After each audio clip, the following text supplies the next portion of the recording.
আমি বানাবো সরষে ইলিশ। এটা কোলাঘাটের ইলিশ, আপনাদেরকে আগে বললাম।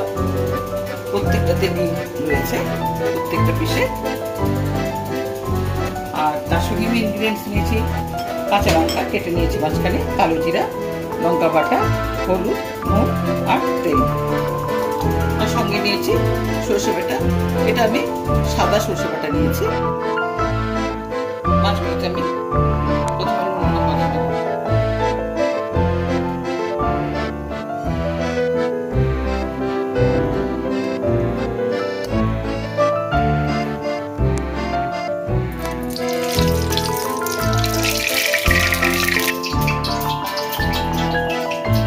কালো জিরে দিলাম,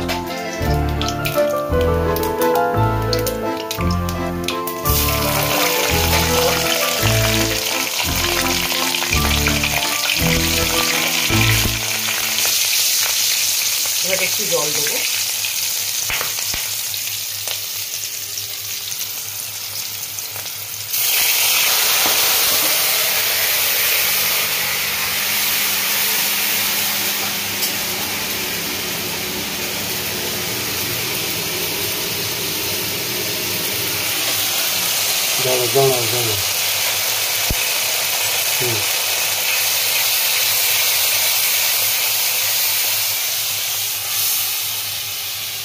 তারপর একটু পরিমাণ মতো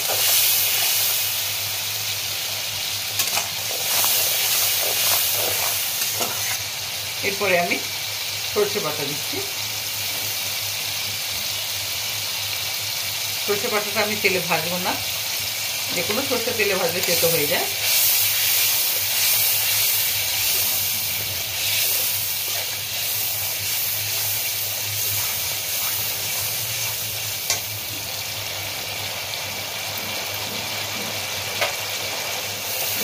এরপরে আমি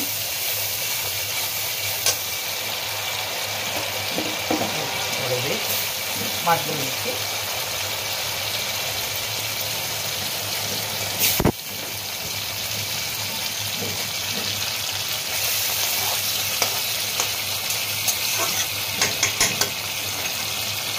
এরপরে আমি জল দিচ্ছি। খুব সোজা পদ্ধতি, কোনো ঝামেলাই নেই।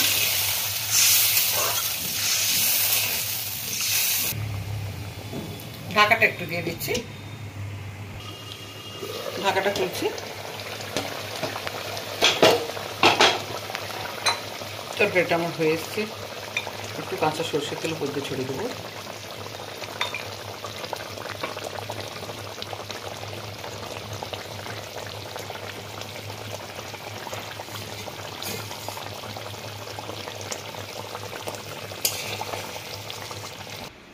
আজকে আমার উপস্থাপনা ছিল কাঁচা ইলিশের সরষে ইলিশ। এটা আমি কিভাবে বানালাম আপনাদের সামনে তুলে ধরলাম এটা।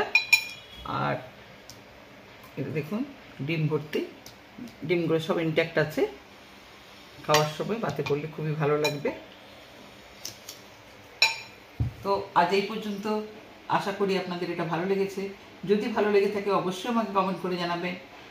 আর আপনারা সবাই ভালো থাকুন, সুস্থ থাকুন। আজকের মতো মিথিলি চিত্রসূতপা আপনাদের থেকে বিদায় নিচ্ছে। নমস্কার।